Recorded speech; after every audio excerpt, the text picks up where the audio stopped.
Hey everyone, finished watching the next VR Troopers episode, Get Me to the Lab on Time. One of Grimlord's minions has created a love potion. He puts it in candy to be delivered to Caitlin. Percy eats one of the candies and falls in love with the first person he sees, who happens to be Caitlin. Grimlord then plans on spreading more of the potion across the world, taking over the world while everyone is too lovesick to stop him. At the newspaper, Caitlin eats the candies and falls in love with Percy. Ryan and JB think it's a joke at first, but after Percy and Caitlin announce their marriage, they know something's up. Ryan and JB determine that the candy they ate may have something to do with what's going on. Ryan and JB plan on going to the lab to analyze the box the candy came in. Outside, they're attacked by Skugs. Caitlin sees, but doesn't join in the fight. Instead, she insists hugging the Skugs would work better than fighting them. Caitlin tells Percy they have to get married today. At the lab, Professor Hart detects the love potion. The troopers get to work developing an antidote. Grimlord has a factory producing more love potion. As a distraction, he creates a new monster, Cupitron. Ryan and JB go into battle. Ryan takes on the monster while JB goes to destroy the factory. JB takes a sample of potion from the factory to create an antidote. He then helps out Ryan. Ryan tells him to tell Jeb to do whatever he can to slow down the wedding.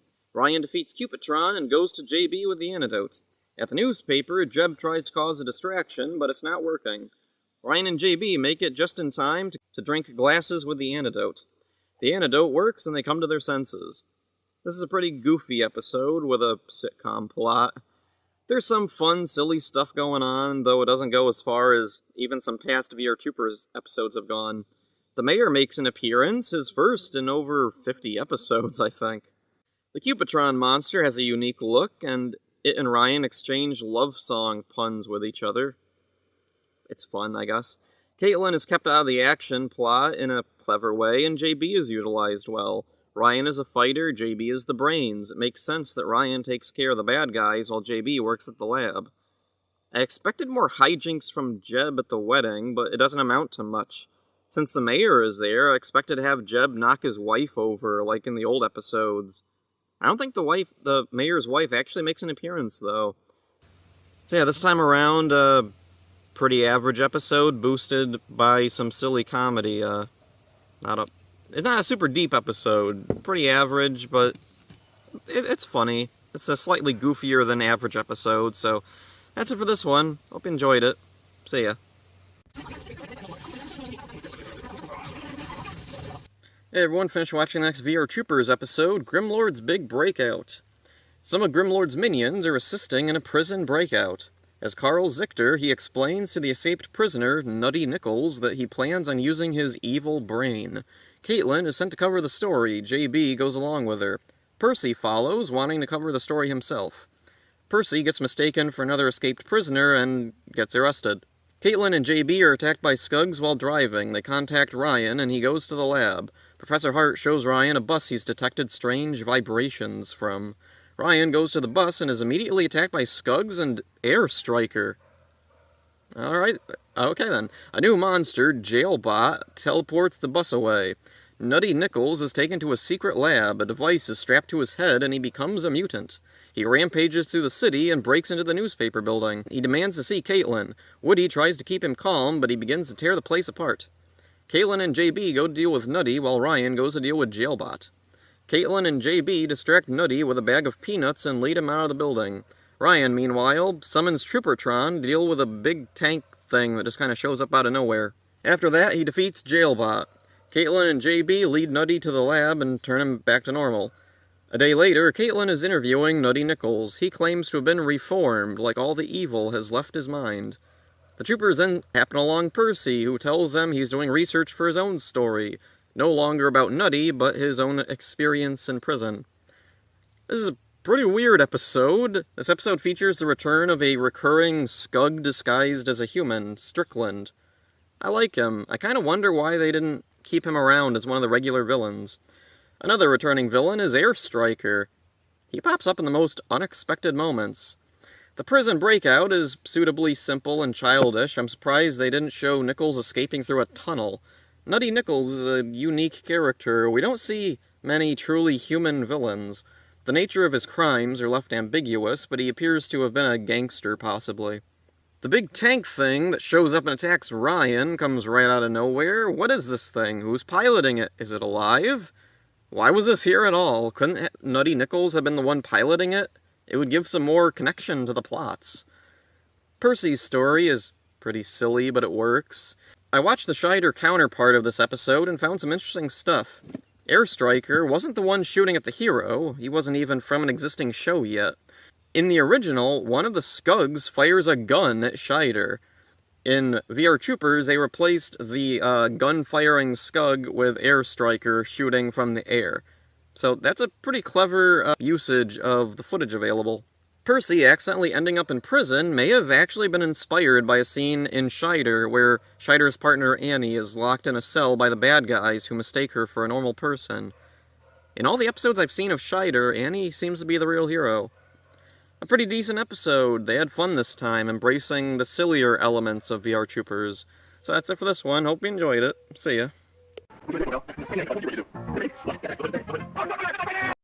Hey everyone, finished watching the next VR Troopers episode, Field and Scream. The Troopers attend a press conference held by Carl Zichter. Caitlin questions him about his plans to cut down trees for a new building. Zichter insists he cares about nature, and this is necessary. Ryan invites him along with his Nature Scouts troop on a camping trip, hoping maybe he'll reconsider.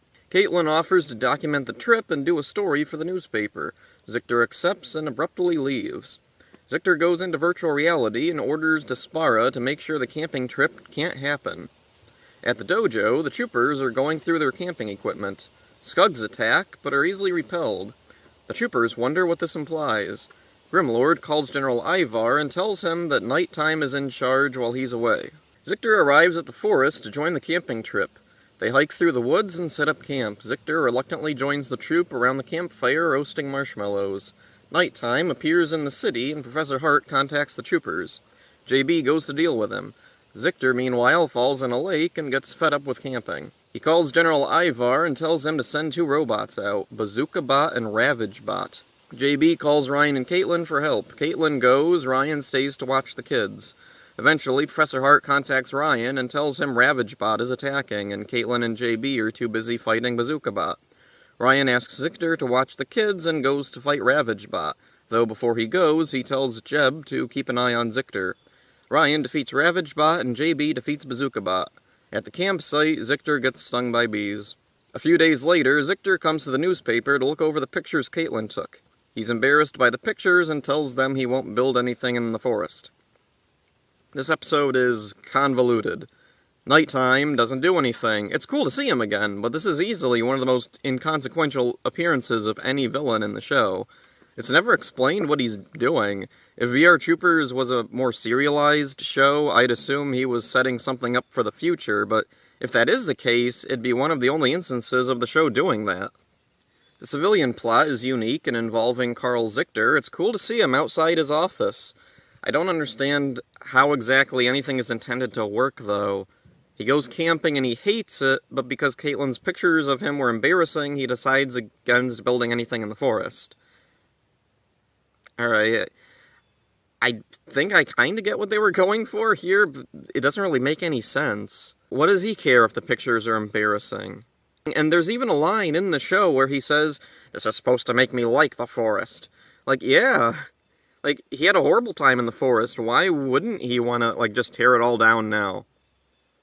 Yeah, the camping plot is just an excuse to have some silly camping hijinks with Zichter, I guess.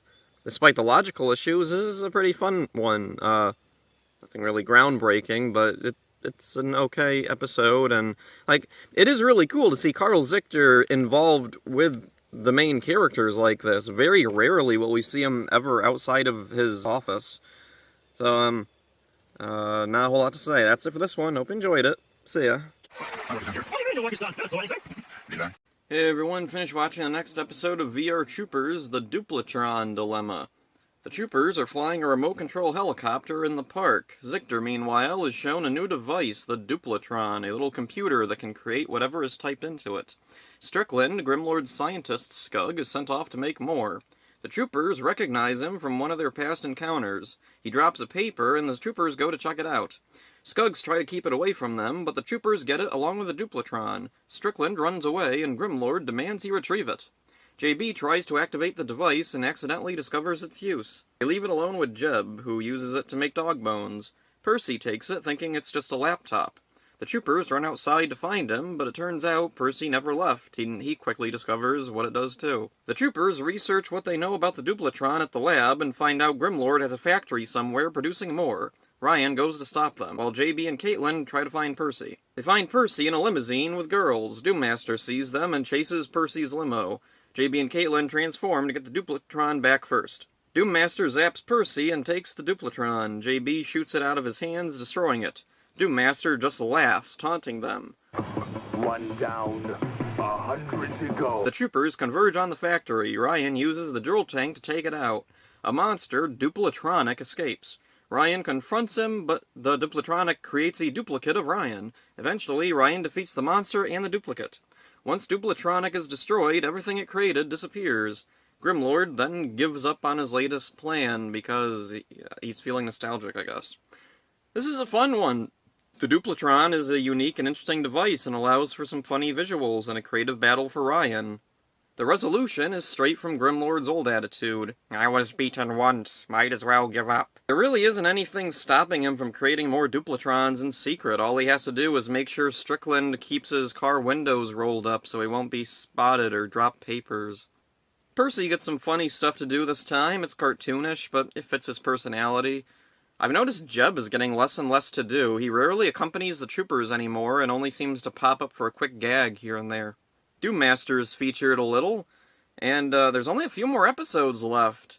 It's weird, I remembered him being a far bigger character than he really is. Pretty acceptable episode, fun humor and a creative main monster. There is one other thing that's kind of weird. The helicopter at the beginning that the troopers are playing around with, it never comes back and it never means anything.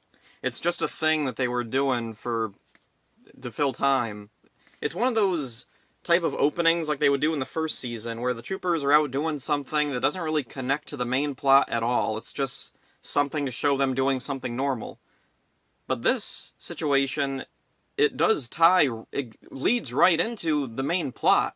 They're flying the helicopter in the park, and it's from there, they look over, they see Strickland with his window down, they recognize him, they land the plane, they go over to check it out when he drops the paper out the window. So it wasn't just a thing shot to show them doing something normal. It does tie in with the rest of the episode. And for some reason the camera, it follows the little helicopter toy landing. And yeah, kind of weird that it never comes back. They never go back and get it. They never utilize that helicopter in the plot anywhere. It's not as bad as before, where they were playing with a remote control car, and then later on, a remote control car plays into the actual plot, and it's not the same car, and they don't even think to mention it. It was something like that in some older episode. Not a whole lot else to say about it, so that's it for this one. Hope you enjoyed it. See ya.